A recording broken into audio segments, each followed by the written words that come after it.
Hello there. There we go. Your camera's on the left. Gotcha. All right. Welcome. Welcome, welcome. We're back in the Long Beach Town Green. There's some activity going on today, so we're gonna do the best we can. Yeah, I think they're hanging Christmas stuff, and it might rain, so we're under the little gazebo thing or whatever this is called. It's a little big for a gazebo. Anyways, so to ensure that everyone is equally upset with us, or someone is upset with us about something we're doing at all times, which is, I mean, is that the? I don't think that's the goal, but it was just so we'll do tarot, and we'll have ChatGPT, we'll have AI doing the reading. I found a tarot GPT, and I've got it a little bit trained to think a little differently, and we'll have it translate the traditional meaning as we discuss. And then we can dive deeper into what we're feeling. We also want to. We'll let it play out naturally. Awesome. We actually pulled one before we started. This is the Six of Swords.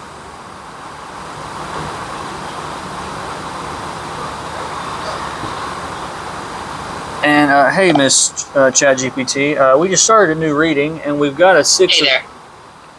Okay, so we just started a new reading, and I've got a Six of Swords, and I'm using this Thoth deck, the Aleister Crowley deck, and so it says science. And well, yeah, give us your thoughts on this as an opening card. Absolutely. So with the Thoth deck and the Six of Swords, which Crowley titles Science, you're starting off on a note of rational transition. In the Thoth system, this card is about using clear, logical thinking to navigate out of rough waters into a calmer, more stable place. It's like you're opening this reading by saying, we're moving from confusion to clarity, from turbulence to reason. So as an opening card, it's a really nice signal that this reading is going to be about gaining insight and navigating thoughtfully. Let's see where the rest of the cards take us. Sounds good.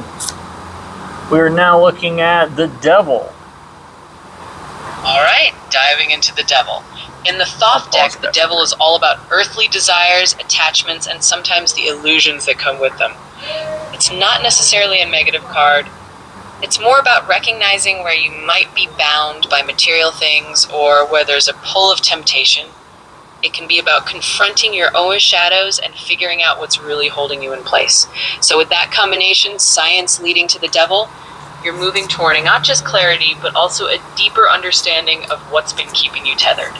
It's a chance to illuminate those attachments and maybe even break free from them. Thank you, thank you. Last card for this row is Death. Absolutely, let's talk about death. In the Thoth deck, death is a card of profound transformation. It's all about endings that lead to new beginnings. Shedding the old skin so that something fresh and alive can grow. So in this row, you've got science, the Devil, and death. That's a powerful journey. You're moving through understanding what's been holding you back, the Devil, and then embracing a deep transformation, death, so that you can release the old and make space for the new. In other words, you're on the path of real transformation, moving from clarity through confronting attachments to letting go and welcoming a whole new phase. Let's see where that takes you next. That's very much aligned with what we were just talking about. Yes, it was. The conversations that we have to stop ourselves. Ooh, that'd be something good we want to talk about on the recording. And this isn't the first time we've had pulled stuff that's, we were just talking about that. Synchronicities, man. I mean, confirmations, whatever you want to call it. Yeah, going into this today, we were going to talk a little bit about like feelings and our desire it seems inherently to name them like as human beings as they come up. And anytime you name something, you're giving it a little bit of power and saying that this word or this thing affects me in this way, even by just feeling a certain way about that word. And so, I mean, right now, collectively, I think everyone's going through a lot. There's a lot of different tensions that come up, and, you know, I sometimes, you know, you find yourself emotional or upset or sad or happy or whatever, like sometimes for no reason that you can identify. You just wake up and, like, feel a certain way or whatever. Or you see something and it triggers you, and you're like, why did it trigger me so much? Yep. Like, I guess I'm saying, like, I've found that the more I have tried to go, what is that? I wonder if it's this and that and the other. It's like every one of those I wonders, I'm projecting. Is it this? Is it that? Is it the other thing? And are we forcing it into that box? And well, exactly. You're trying to take something that is a wave coming through, or a wave cresting, or, you know, or just a calm breeze. But in our bodies and our nervous system, it takes that and goes, well, this feels a little bit like this, that, and the other, and that reminds this person of this thought, you know, or whatever. And it's upsetting, or even if we're not aware of that thought. I guess my point is, like, as you feel things and as you experience life in down moments or whatever, it's like, if you can, you know, breathe into it, feel it in your body wherever it needs to go, like, and not in the process of that try to figure out what it was or what it is at all. You know, it's like something needed to move through, it did, and the less time you spend trying to, like, pin down what it was means it's free to be whatever it needs to be. Letting it go, man. I mean, that's what we're supposed to be doing, is processing these old feelings, these old wounds, these whatever, to be able to let them go. You've got to feel them before you can let them go, but it doesn't mean you have to hold them. And the more time you put a label on it to put it in a box, that's still a form of holding on to it, I think. You know, I do too. It makes me wonder about the recommendations of, like, you know, modern mental health. You know, it's like there's a lot of, like, I don't know, there's a lot of, like, let's reflect on this thing, let's reflect on this thing, let's reflect on this thing. And, like, and yes, like, whatever it is needs to be understood, but there's, like, at some point, I think that goes beyond therapeutic, you know, and then you're building structure with the repetition. It's like, how often does this idea need to be, revisited to be understood? It's like, if you know what happened, why it happened, when it happened, and it's still upsetting you, it's like, that's the point for me where I would start thinking, okay, well, what am I upset with?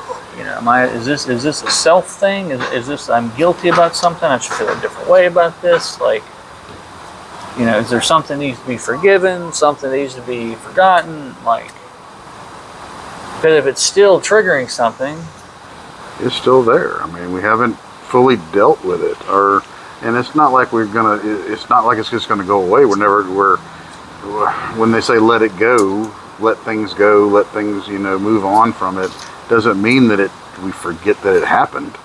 You know, it's what the response within ourselves, what, you know, the trigger. If it triggers us, then there's still something that we gotta accept, let go of,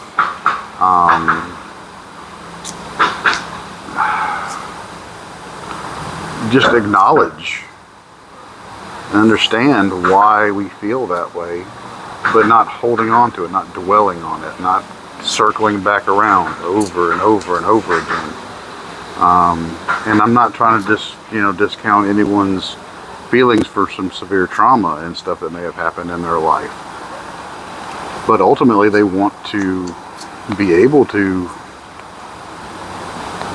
get past that, or at least not be triggered by it when those thoughts come up again.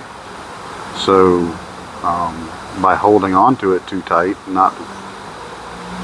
not letting it process or putting that label onto it. Yeah, I wonder if, like, especially when it comes to traumatic events, it's like had a knee injury. My dad was lifting me up over a fence when I was, a couple years old, and had wire, and cut my knee. That was the first time that I remember seeing my own blood, and it was actually quite a bit of it that I remember. And it's like, of course, as a kid, you're laser focused on the knee, the scar, the injury, and it's like you don't have the umbrella perspective of, it's not a death, life and death kind of injury as an adult. It's like, that, we'll clean this up, put a Band-Aid on it, and it's done. It's like there's context that a kid doesn't have and can't have. I mean, there's not doesn't have the ability to have in most cases. And so there's only that hyper focus and awareness in the moment. But what's so interesting to me about that is I have a tremendous amount of detail visually of that bathroom. We were cleaning up the old linoleum floor, and the lime greens and yellows that they would use in those days, and it's like, in my memory, all of that detail, I think, is so rich because my focus was so strong.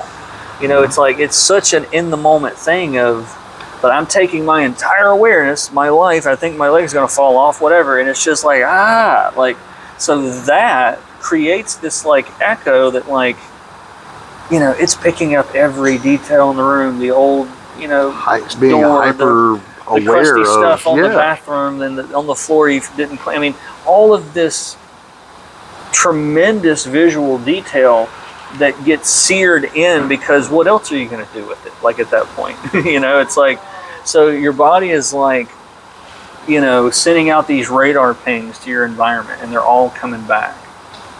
And so it's like, whatever the problem is, or a traumatic event or something, it's like, I think what's helped me is to think about all of those other details, and it allows you to create this, instead of the strong focus on what feels like the most damaging element of that memory, you can start to pull that open a little bit by, oh yeah, this was around, this happened and that happened. And I think that's what therapists are trying to do when you're revisiting these, areas, and you're building out, hopefully, like, more scaffolding around that, so it's not just like this explosion in your nervous system.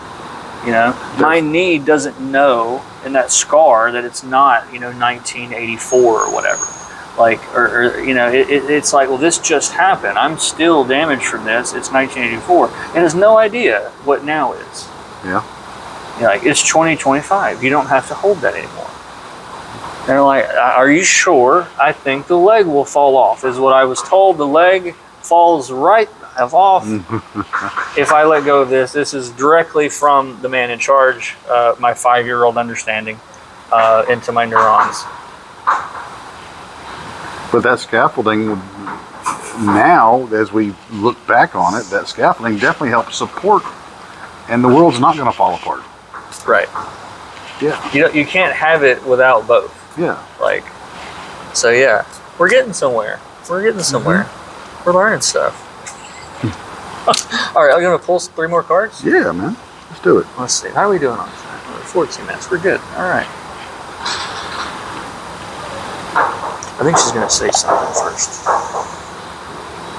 All right, so now we're going to pull 3 more cards. We've got a interference, 8 of Swords. We've got the cruelty card, the 9 of Swords. And we've got the Knight of Disc, or Pentacles, I believe they're called.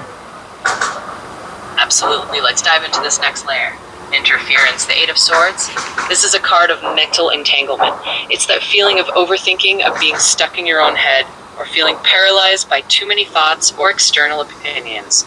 Cruelty, Knight of Swords. This takes that mental struggle even further into anxiety or worry.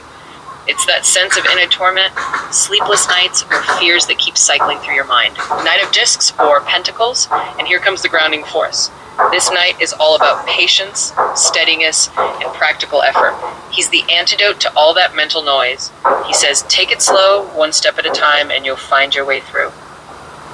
So in summary, you've got a wave of mental struggle, the 8 and 9 of Swords, but the Knight of Discs is your steadying influence. He's reminding you to stay grounded and practical even when your mind is racing.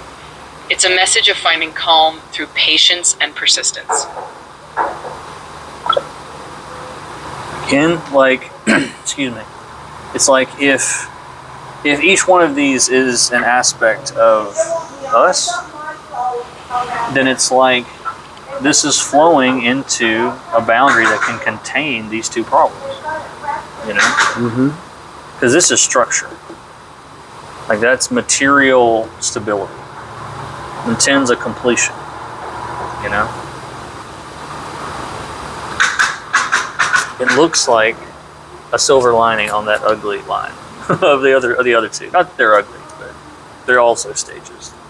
That are also parts of us. Yeah, these are like Aspects the of us.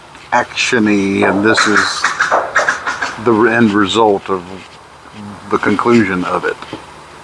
Yeah, so yeah, like this goes up, creates the tower, and then that rolls back what feels like negativity into a boundary. That's actually perfect, actually. Yeah, so let's go ahead and do 3 more and end this one out, and then we'll have something to say about that. All right, last 3 we're going to pull here is the Princess of Cups, the Queen of Swords, and the 10 of Cups. Absolutely. Let's bring it all together with these last 3 cards. Princess of Cups, she's all about gentle emotional openness, creativity, and intuitive flow. This is the energy of vulnerability and listening to your heart. Queen of Swords, she's the clear-minded, perceptive truth teller.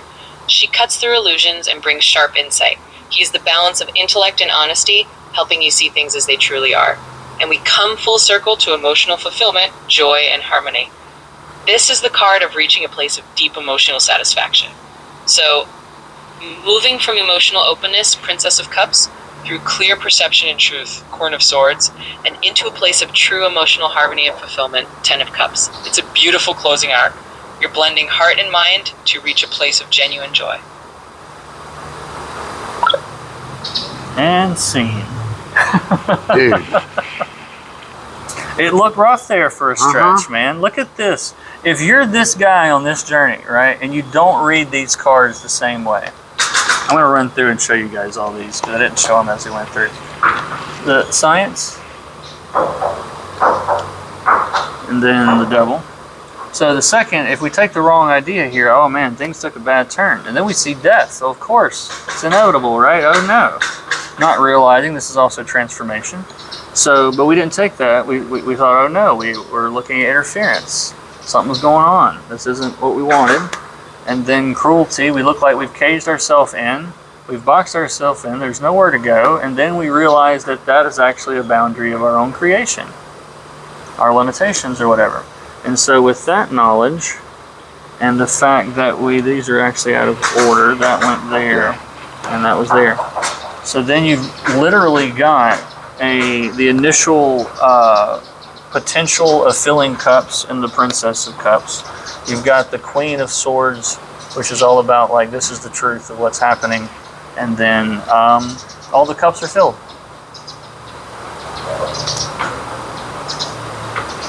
Who could ask for anything better than that, man? There you go. Shakespearean, and the whole tragedy in the middle, and in the end, there's dragons and pretty ladies, according to this deck. So, I think that's a great place to end it. I do too. But yeah, so yeah, if you're watching this, thank you for watching. Like both Until of you. next time. Until next time, and this is recorded on the day before Thanksgiving, so Yeah. be thankful for whatever you're thankful for. Be thankful you can hear this message again. Yes. Be thankful you can listen to this breeze, that you can see this sky, and just notice it for a second. Notice it for a second. Bring your awareness to anything else for a second. And when it does, your nervous system in the background can actually like organize and relax and fix things and do things, as long as you're not hyper-focused on things that just are disturbing it. That's what I have found to be true. And I'm going to stop it.